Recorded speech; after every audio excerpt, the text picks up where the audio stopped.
On this episode of the Chris Elliott Real Estate Show, we're talking about stage to sell with Kim Nuckols of Elmwood Interiors. And now to the show. Welcome to the Chris Elliott Real Estate Show, where we bring you insights into the local Central Virginia real estate market, go in depth to answer your real estate questions and concerns, and interview local figures and influencers in the greater Richmond area. And now let's get to the latest episode with your host, Chris Elliott, and co-host, Maddie Ray. So welcome to today's podcast. Very excited. We have Mrs. Kim Nuckols on the podcast today, our staging consultant, our go-to staging guru. Kim, welcome to the podcast. Thank you very much. Thanks for having me. Yep. So super excited. So what we're going to do today, I'm just going to ask you a ton of questions about staging, and hopefully I don't say anything too stupid. But before we get too far deep into it, tell me about your background. Tell me how you got into the staging consultation, staging business. Okay. How did that happen? Were you just spouting off colors and design from day one? Pretty much. I've always been passionate, even since I was a kid, about colors and design and textures and things having to look just right and be in the right place. Sure. So I finally decided in 2014 I was going to start my own home decor business. Nice. And one of our relatives is an agent. And he called me out of the blue one night because he knew I had started this business. And he said, "How much would you charge me to do a staging consultation on one of my listings?" And I had never thought about it before. I had never thought about the staging side so much of it. But, sure. You know, I gave him a price and I went and I did the consultation and I was hooked. You know, I found that I had a knack for it. It really made a difference in the listing and in the photos, and the people were happy. And you know, I'm still with him today, 5 years later. You know, he still refers me, you know, stagings. And now, like 80% of my business is stagings. Yeah. What's the other 20? Just design jobs. Oh, okay. Yeah. So is that coming in like after the fact, after somebody's moved in the house? Yeah, a lot of times people will be so happy with how their house looked when it was listed, they want me to come to their new house. Yeah. And help them out to get set up there. So that's exciting. Okay. Yeah. Super cool. Super cool. So tell me, you know, when we say staging, I feel like that's a term that somewhat ambiguous gets thrown out there a lot. Right. People are watching HDTV. Tell me what we're doing. We're not coming in like with a 7-man construction crew and redoing their whole house. Like what do we mean by when we say we're coming in and helping with staging? Yeah, with staging, I normally stage occupied homes. Yep. So I'm working with what the seller already has in their homes and basically just making it look fantastic. Sure. I use mostly what they already have. A lot of times I'll bring in some art or some throw pillows or something just to fluff things up a bit. Small touches. Yeah. Yeah. But yeah, normally for the average stage, it's just coming in and telling the homeowner how they can make their home look great. Yeah. So it's ready. And pictures. Would you say you're making cataclysmic changes, or is it usually like little small tweaks here and there that kind of add up to a collective? I mean, every once in a while I'll get one that needs a cataclysmic change. Like just bring in the power washer and But for the most part, people already have nice things. Yeah. And they have things that they love and they're in good shape. But they just need to be rearranged a little bit, you know, so that it shows better and flows better. The flow through a house is very important. Yeah. So that's what I work on. Is that the same as feng shui? Kind of. Yeah. Yeah. Feng shui is a thing. Okay. Yeah. All right. Yeah. You can tell how much of a caveman I am. Yeah.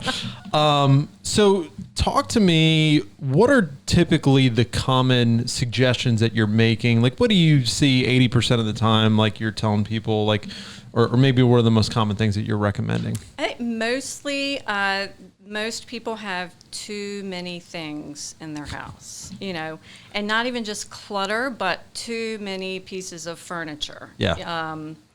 Too many knickknacks, too much art on the wall. A lot of times art is hung too high on the wall. Sure. Different things like that. You know, blinds that aren't working correctly, or they're crooked, or, you know, little things like that. Yeah. Yeah, but mostly just too much stuff in too little space. So what are people doing with that? Like, what are we recommending them to do with that stuff? Normally, a lot of people will know ahead of time or assume that they're going to have to declutter and they'll get a pod. Yeah. Or I'm not opposed to them just putting them in boxes and putting them in their garage or in their attic. That's fine with me. Yeah. Just get them out of the main living space. Yeah, and typically what we'll tell folks is like, hey, if you try to, like, if you have to have one place that just has a bunch of junk, like, make it one place. Don't, like, have just stuff kind of piled, like, fill the garage to the brim, but then have the rest of the house kind of. Awesome. Yeah. Yeah. Yeah. Okay. Super cool. Yeah. And I feel like half the value of a stager is just coming in just with a fresh set of eyes on the property. Like, it's, you know, people get so accustomed, myself included, you live in your house, it's like you don't even see stuff anymore. Right. Yeah. Yeah. Someone I used to work with said, you know, when you live with something ugly long enough, you forget that it's ugly. And that's very true. You need that third person to come in and say, this should probably be removed. Yeah. And we're not talking about spouses. No, we're not talking about family members. or pets. Let me see. I'm just looking. So talk to me, if we do have to go the route, when do we typically bring stuff in? And then if we do go that route, what does that look like? What are we bringing in? Talk me through that process. Usually, if we need to bring something in, it is a house that is very sparsely decorated, or the things that are in the home are very in bad shape or beat up. You know, sometimes I'll bring in sofa covers or, you know, anything to make things look better. But yeah, every once in a while you get, or if someone freshly paints the house to put it on the market, they're very hesitant to hang anything back on the walls. But there is such a thing as having the walls too bare. Yeah. You know, you don't want to strip the personality out of the house. Yeah. You know, you need it to be neutral, you need it to be attractive. But you don't want to strip the soul away. Yeah. If that makes any sense. No, that does make sense. Yeah. And kind of jumping back, but I wanted to make sure we cover it. So when we bring you in with one of our clients, you do the staging consultation, and then what do you give them next? Kind of what does that look like? The way that works, I meet with the seller at their home. I ask them to show me around, and while we're walking around, I'll point out things to do.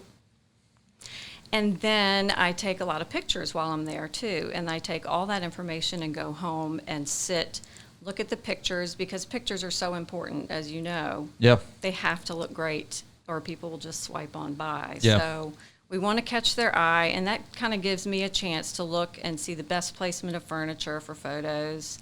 It's probably better to like not have the seller over your shoulder either, or just be able to like think through this without having to keep that relationship going. Think clearly, So I prepare a very detailed to-do list for them, so they can just check it off. You know, selling a house is stressful. Yeah.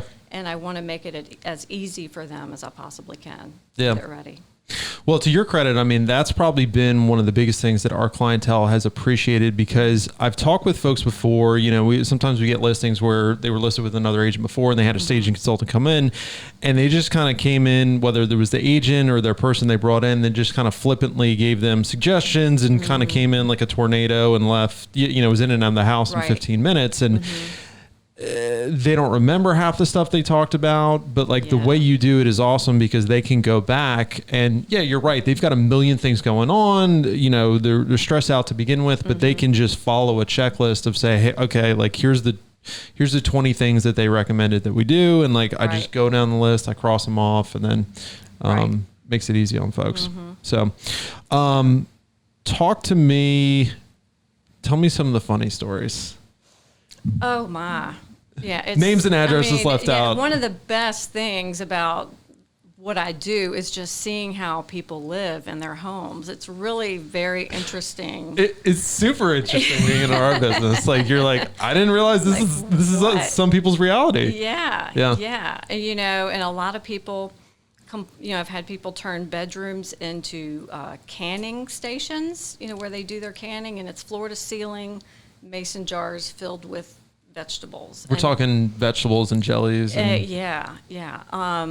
the kitty litter in the fireplace area. That's where the cat goes. That's Interesting. in front of everybody while you're watching TV.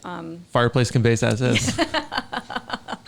The person who kept a chest freezer in the bedroom for whatever reason, Were you like, little I've got to get some in my car, and I probably won't be coming back. Yeah, I mean, just really, funny stuff. Last name Manson. Yeah. And I run into a lot of people that they don't want to get rid of something that they paid a lot of money for, like the big, heavy, Baroque draperies that are just so heavy and dark.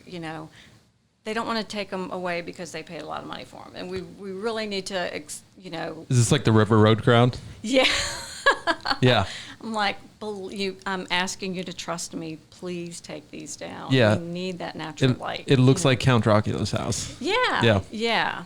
So some people are resistant to the change, but they always come around. I mean, it's been my experience that if they just, do what I ask them to do, they'll see the difference in the end. Yeah. Well, and we tell clients, like, the clients that get the best results are ones that like actually follow the game plan. Right. If you do your own thing, like Right. you may or may not, results may vary. Yeah.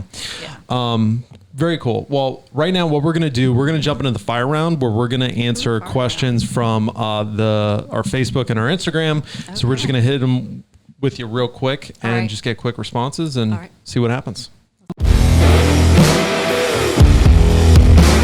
Okay, fire round questions. Maddie, hit us with those questions. I will. Right. Okay, first of all, do you prefer staging homes that are vacant or occupied? I like the occupieds. I'm surprised to hear you say that. I expected you to say vacant. Yeah. Vacants are they're a lot of fun, but the logistics of staging a vacant home is a lot. You need trucks, you need movers, you need inventory, you need all those things. Whereas with the occupied homes, I really love the aspect of helping someone sell their house. Yeah. And I like the challenge of working with what they already have and just taking what they have and making it look great. Yeah. Okay. Do past clients ever follow up with you to help them design their new homes? Yes. As a matter of fact, I've got a couple, I'm going to see them later this afternoon where I stage their home and I'm decorating their new home. So that's fun. That's good. Yeah. Continued relationships. What's been the most cataclysmic suggestion you've had to make? Oh, wow. Move the freezer out of the Yeah, move the freezer. Yeah. Find a new space for your cat. I had a 2-bedroom, 2-bath condo that with pet lovers that they had several dogs, several cats, a tortoise or turtle. I'm not sure which one is the one that doesn't go in the water. But they had I don't know the difference, to be honest with you. And it was a very small space, confined, lots of animals, lots of stuff. They also ran a business out of the space, so there was paperwork everywhere. Jeez. So I had to ask them to take the animals out, at least while it's on the market. And how did they take that? At first, they did not like it at all. But once, I'll have to show you the pictures of that before and after they were rock stars. They took all the stuff out. They did everything I said, and it was amazing, the transformation. But that was probably, given such a small space, the biggest transformation I've ever had. It was very satisfying. Did y'all eat the turtle? No, Did you eat the turtle? Went to the garage. Okay. Yeah. They had a garage and a 2-bed, 2-bath condo. 2-bed, 2-bath condo, a single-car garage, and it was floor-to-ceiling boxes by the time they moved all the stuff out. Wow. But Wow. it photographed great. Sold within 24 hours. There you go. There's the value in your work. Yeah. So how long does your staging consult/report process usually take you?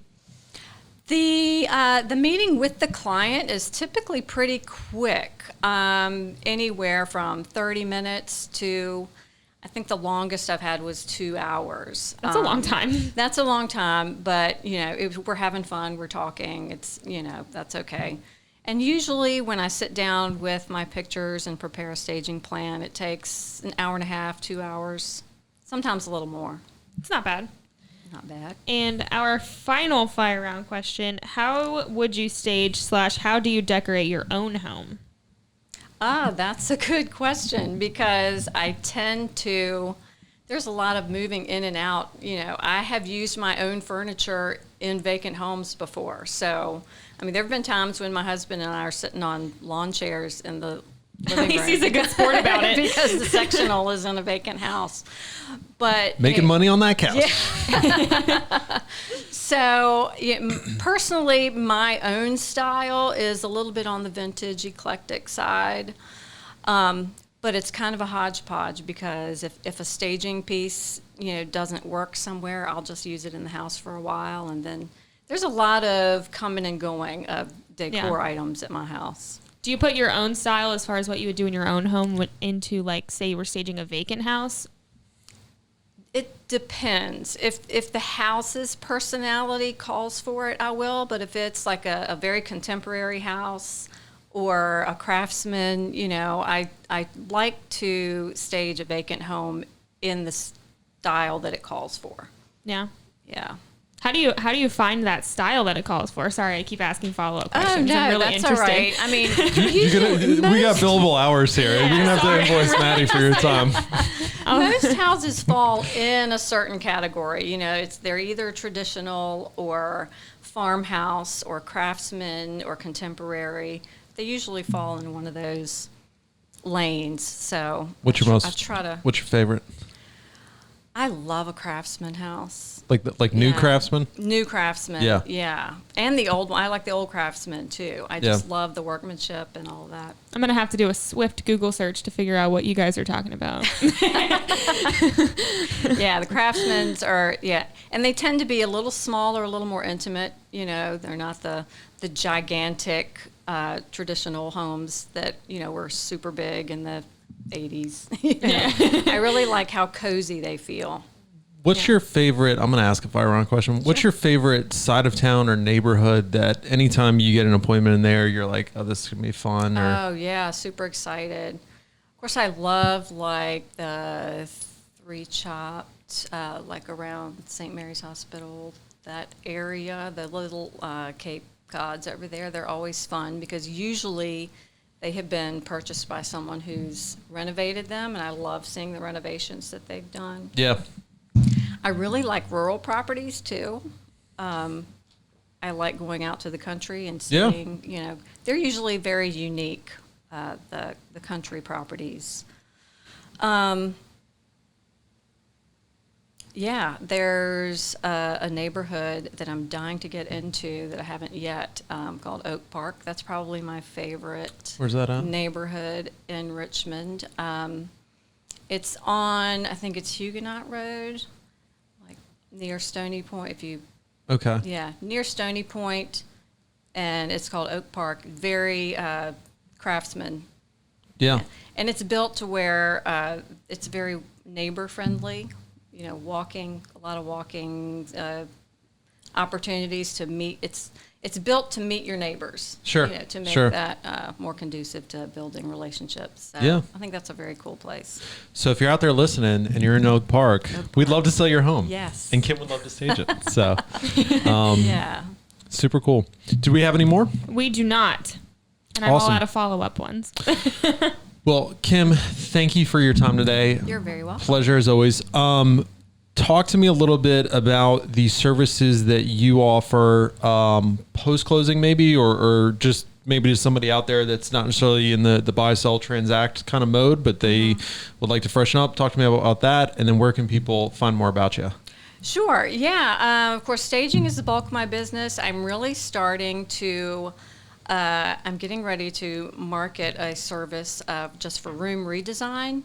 So basically, it's staging to dwell as opposed to staging to sell, where we'll come in. Ooh, catchy tagline. And we'll just come in and make over your room as if you're going to sell, but you get to enjoy it and stay there. And we want to use mostly your own things, so it's not going to cost you a fortune. Yeah. And we'll just come in short and sweet, make over your room, and be on our way, and you'll be happy. Quick and easy. Yeah, I really like that tagline, by the way. Yeah. Sell then dwell. Staging to dwell. Yeah. Where can folks find more about you if they're interested in dwelling or selling? Yeah, my email, elmwoodinteriorsrva@gmail. I do have a website, elmwoodinteriorsrva.com. Do you want me to give my phone number? Sure. Okay, 804-357-0308. Good deal. And my main man, Jacob, will superimpose that all on the screen for us. So, thank you. Once again, thank you for your time. You're welcome. Appreciate you guys tuning in. We look forward to seeing you on the next episode. Thanks for joining us for the Chris Elliott Real Estate Show. If you have any questions or suggestions for future episodes, please contact Chris Elliott at chris@chriselliottrealestate.com or by phone at 804-980-1898. And please join us again next time for the Chris Elliott Real Estate Show.